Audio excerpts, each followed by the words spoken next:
As always, 100% cotton t-shirt that's been soaked in soda ash for at least 20 minutes and then spun in the washing machine until it's just damp.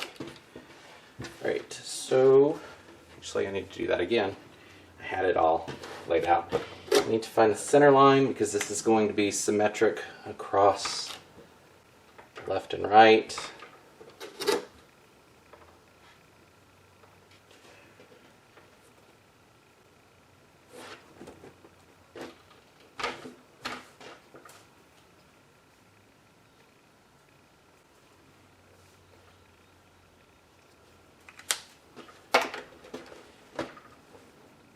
Now, there is a how-to on this folding that I do for flipping the shirt inside out and sleeves inside each other and all that.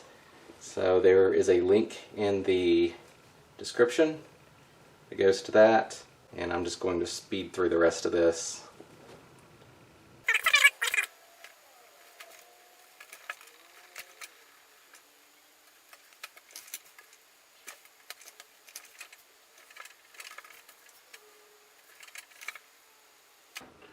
Okay, so we're just going to scrunch this upper section, and the stopping point is going to be roughly in that area. So make sure I get the whole sleeve and everything.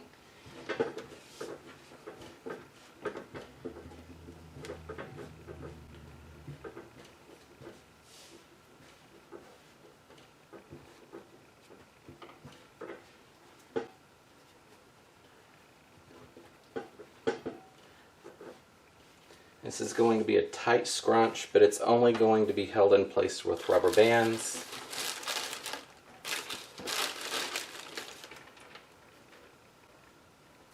So the first one is actually going to mark off this dividing line here. And it's not horribly tight.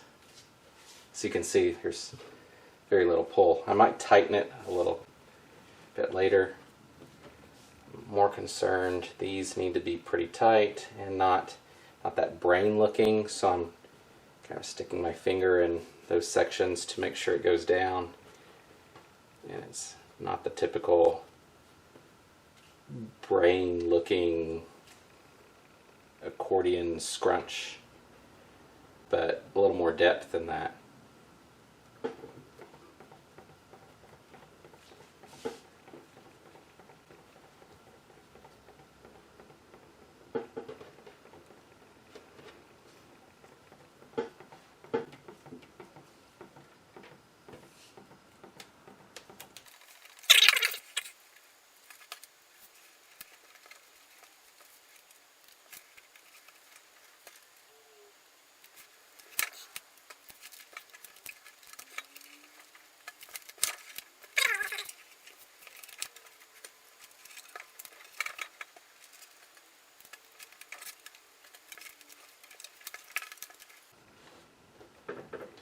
Okay, now this one's pretty loose now, so I'm not going to have that on there. I'm going to put something a little tighter. Not something that's going to choke it down completely. It's kind of a guessing game. Let's try this.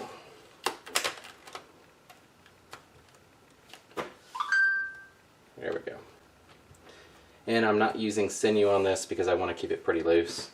Now this is going to be left hanging basically. I think I'm gonna, let's see, what can I do with this? Some very loose fitting, just to keep it from basically falling open is all I'm looking for. And it's pretty lax. So that's what it looks like. And there's the back side. Off to dye. Okay, for this one, it's going to be dyed on an incline, and the incline is going to be pretty significant. So probably it's whatever this box is equal to, about 7 inches or so. So for the dyes, it is going to be Brilliant Blue, Chartreuse, fuchsia, deep orange, lilac, and daffodil. And they're just going to be randomly applied about 3/4 of the way or so, then iced, and let the incline do the rest.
I'll let that sit until it melts through, and then we'll decide what to do on the back side.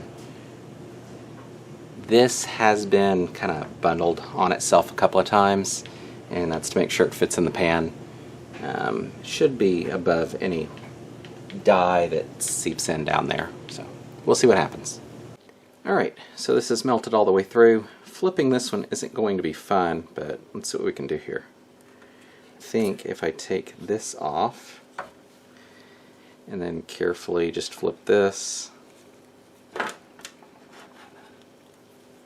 should be able to slip this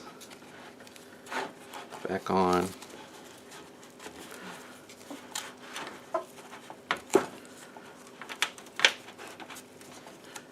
There we go. Alright, so let's see. I'm going to do this to be able to add the dye so that it's flat, and then we'll put it back on the incline.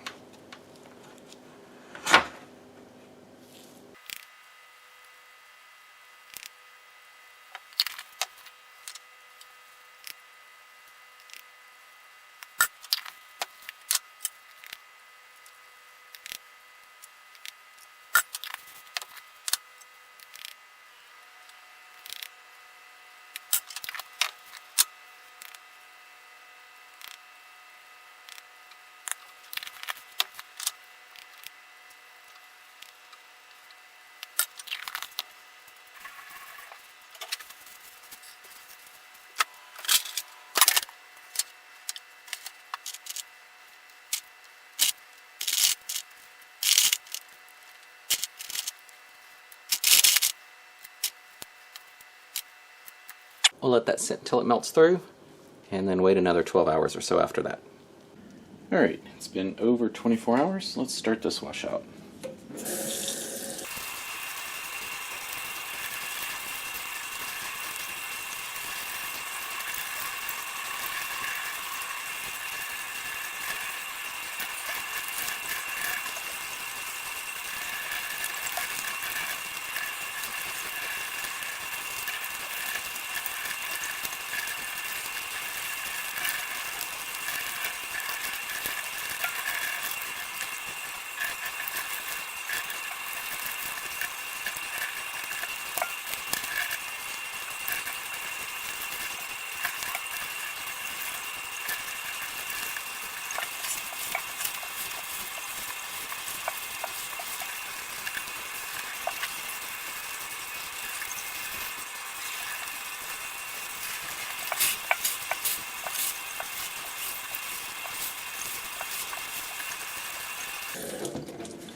Alright, I'll throw this in the washing machine and then we'll take a final look.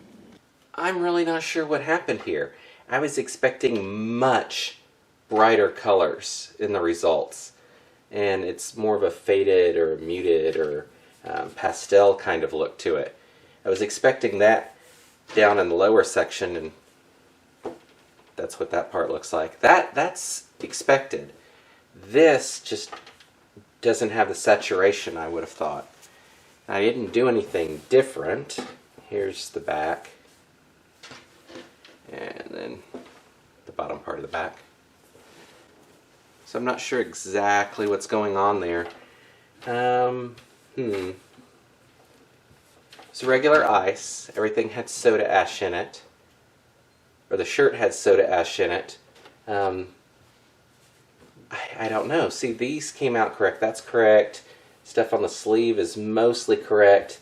It's this up here that I would not have expected to be that pastel.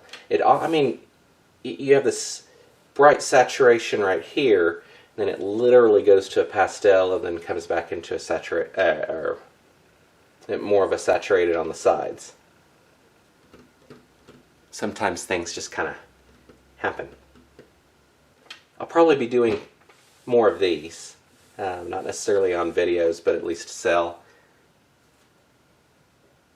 And I might just add some extra soda ash to it, or do the ice first and then do the dye on top intentionally so that it has more of the dripping, smearing effect.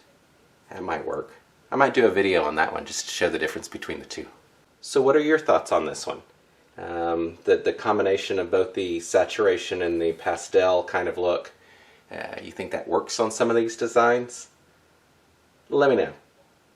And until next time, thanks for watching.